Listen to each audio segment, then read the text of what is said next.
Standing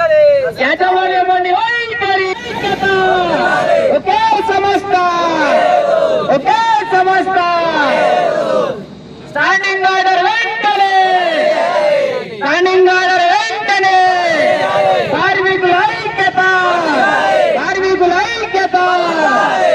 ఆధ్వర్యంలో గత 3 రోజులుగా సమ్మె కొనసాగడం జరుగుతుంది. ఈరోజు 3వ రోజు. విద్యుత్ సంస్థల్లో స్టాండింగ్ ఆర్డర్ సపరేట్ రూల్ పెట్టడం వలన కార్మికులకు అన్యాయం జరుగుతూ వచ్చింది.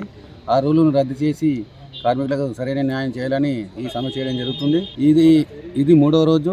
ఇలాగే కొనసాగితే రేపు పొద్దున రాష్ట్రం అంధకారం అయ్యే పరిస్థితి వస్తుంది. కావున యాజమాన్యం మరియు గవర్నమెంట్ తొందరగా స్పందించి చేస్తారని కోరుకుంటున్నాం. కొనసాగుతున్న సమ్మె 3వ రోజు జరుగుతుంది. ఆర్మూర్ డివిజన్ నందు ప్రతి డివిజన్ తన వంతు కృషితో ఇక్కడికి వచ్చేస్తున్నారు.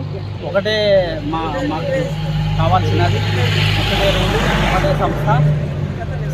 ఒకటే ఈ సంస్థ నందు ఒకటే రూల్ కావాలని మేము ఏపీఎస్బీ రూల్స్ కావాలని ప్రభుత్వాన్ని డిమాండ్ చేస్తాం.